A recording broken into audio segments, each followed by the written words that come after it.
Oke guys, ya welcome back to market update kali ini. Ya ini awal bulan Juli. Kalau kita lihat penutupan bulanan kali ini itu merah sekali ya, sangat merah. Bahkan kalau dari kita lihat, bentar, ini tak close dulu indikator. Nah, kalau kita lihat di sini itu merahnya merah banget ya.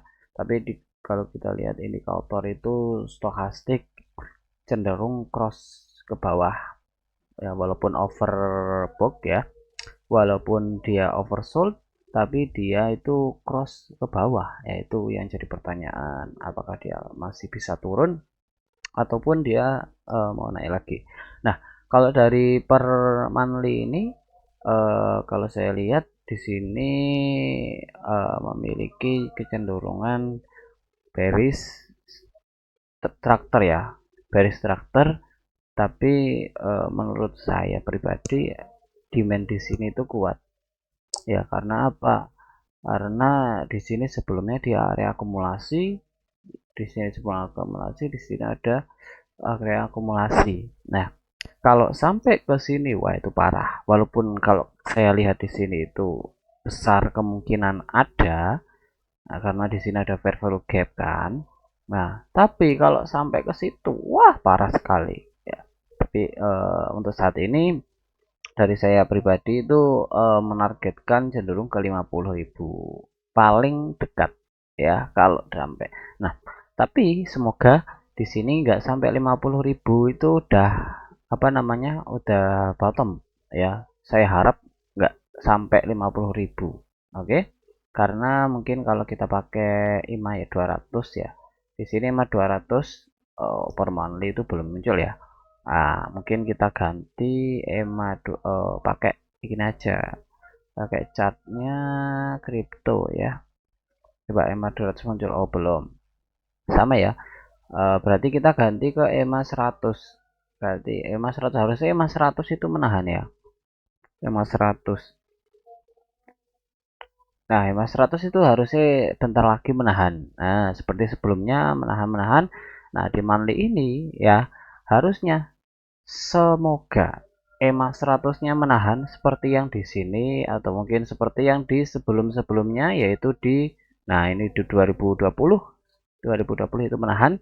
Ya semoga nggak sampai situ, nggak sampai di bawah di fair value gap ini, dia cukup di sini saja.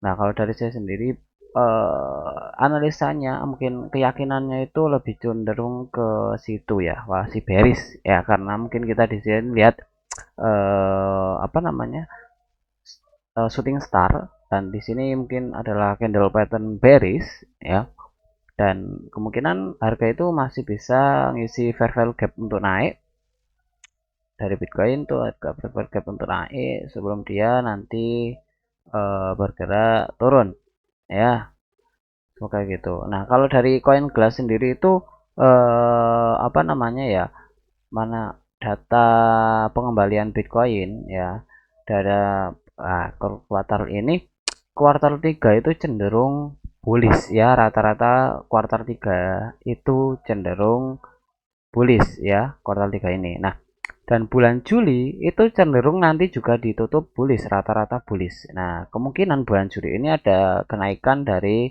opennya ya, kemungkinan harga akan ngisi fair value gap di sini ya, mentok di 70-an ya.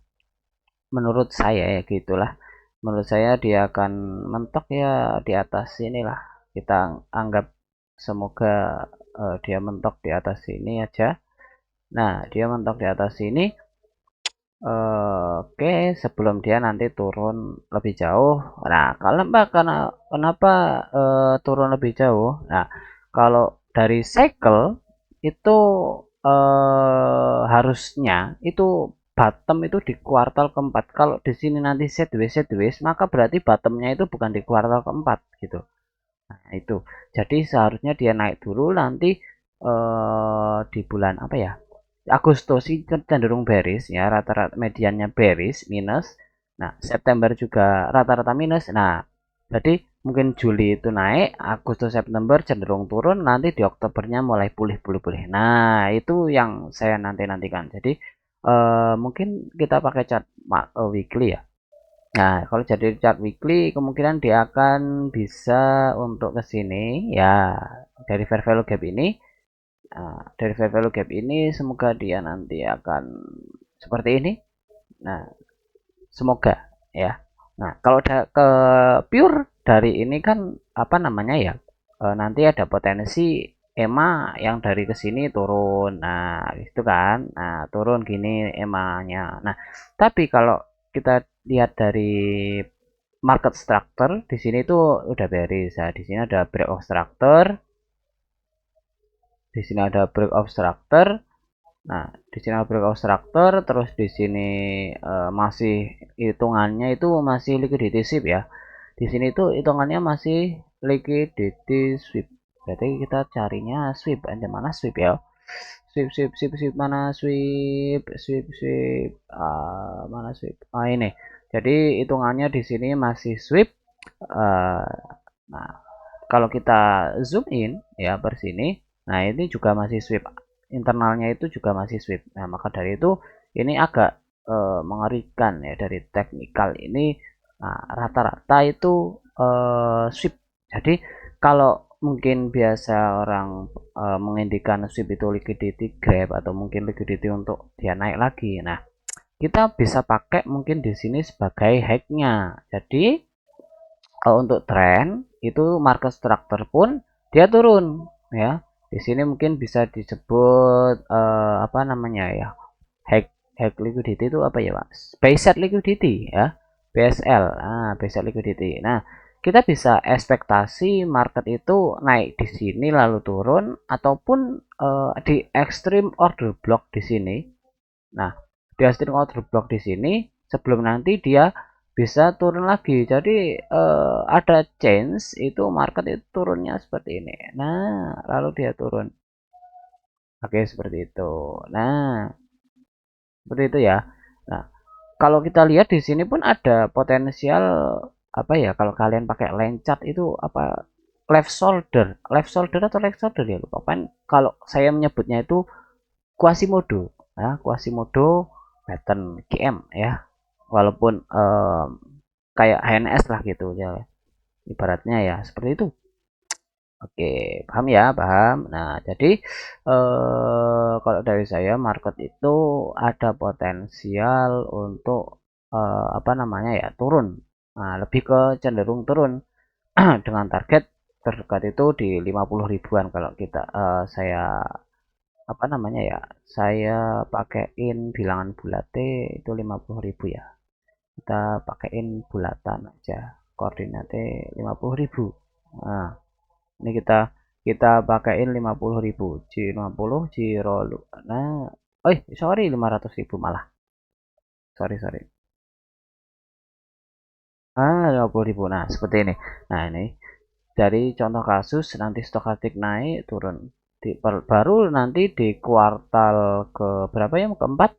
Nah, ada potensial kita kuartal 4 itu di Oktober. Nah, potensial apa namanya ya rally lah, potensial rebound lah. Nah, jadi ada potensial masih untuk turun sebelum nanti dia naik. Nah, seperti itu ya untuk market Bitcoin. Jadi ini BSL. Nah, kalau nanti untuk saat ini seperti ini. Nanti kemungkinan kalau ada sentimen bullish dadakan ya yang menembus BSL ini, maka kita bisa update lagi bahwa market cenderung sudah bearish, sudah bullish. Nah, untuk saat ini market itu cenderung untuk apa namanya?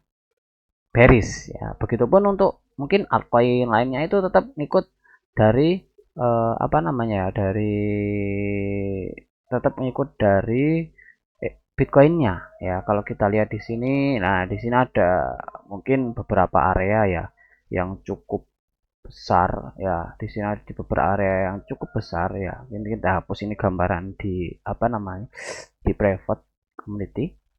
Nah, di sini kalau kita lihat sama ya, tren cenderung turun. Nah, di sini ada beberapa level, dia mantul di level ini ya, mantul di level ini.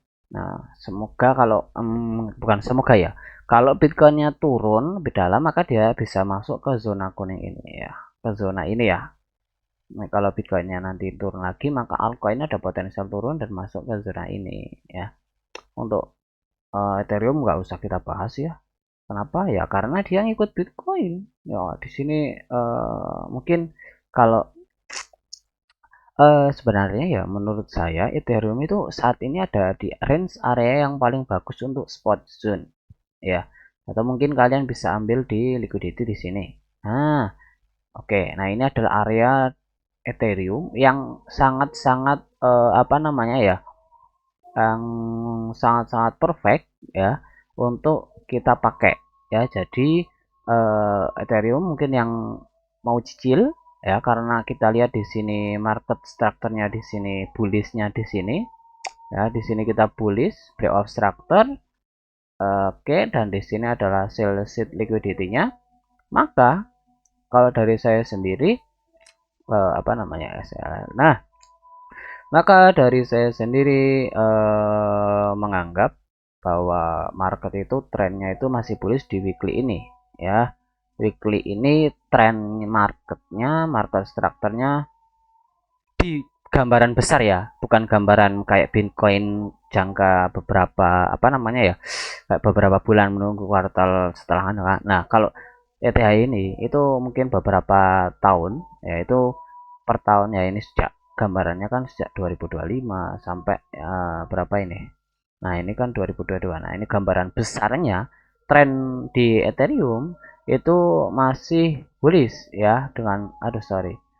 Nah, dan ketika dia di sini ada zona level antara 1700 sampai 1000 ya, 1000 kita ambilnya segitu. Dan potensial market nanti ada potensial pumping ketika di sama kuartal keempat. Tapi ya kebanyakan market kayak altcoin, Ethereum dan lain-lain itu pumping duluan, mungkin bisa start duluan, mungkin start lebih tinggi duluan sebelum dia sebelum Bitcoin itu rally tinggi, lebih tinggi. Jadi ada leverage ketika Bitcoin naik, maka bisa Ethereum dan altcoin lainnya itu naik lebih tinggi seperti itu. Nah, dengan target terdekat itu di 3.200 dulu. Nah, seperti ini ya, mungkin gambarannya untuk Ethereum. Nah, oke, kita ke apa namanya ya, ke ini ya, USD dominance ya, untuk cenderung ke apa namanya ya, market crypto. Karena ini kebal, ketika USD dominan ini naik maka market kita itu bearish, tapi ketika USD dominan itu bearish maka market crypto itu turun. Nah, di sini ada indikasi dia double top ya, tapi kalau kita lihat semoga dia ikut struktur aja ya. Kalau ikut struktur itu kalau kita pakaiin Fibonacci extension ya, kita tarik dari sini mungkin ke sini aja, jangan jauh-jauh. Nah, kita tandai di level mana tadi, di level ini.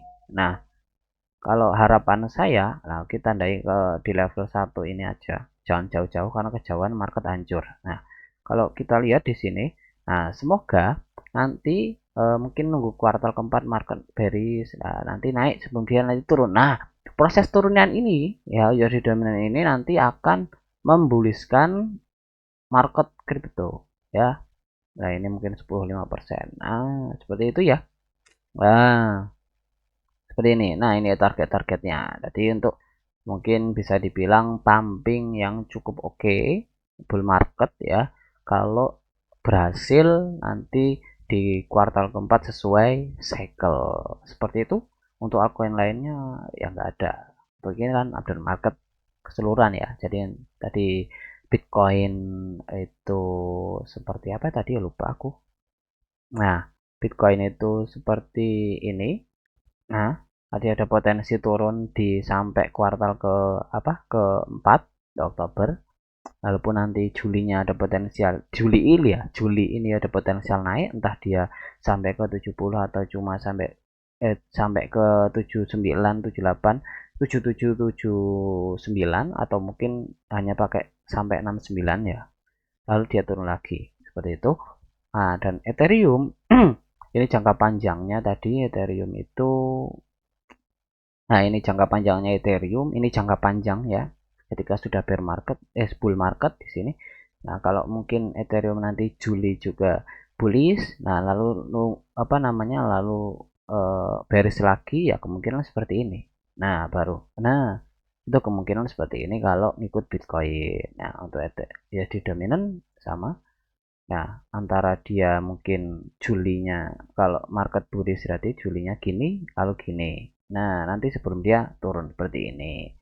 Oke, seperti itu ya, teman-teman. Semoga bermanfaat market update sekilas ya. Ini cuma teknikal aja, nggak ada fundamental. Kalau fundamental saya kurang apa ya?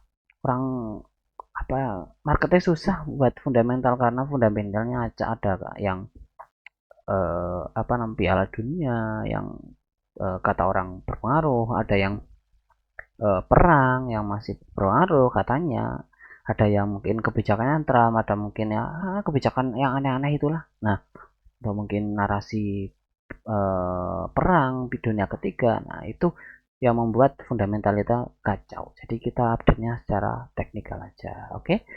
Oke, semoga membantu update kali ini. Next, see you and bye bye. Semoga bermanfaat.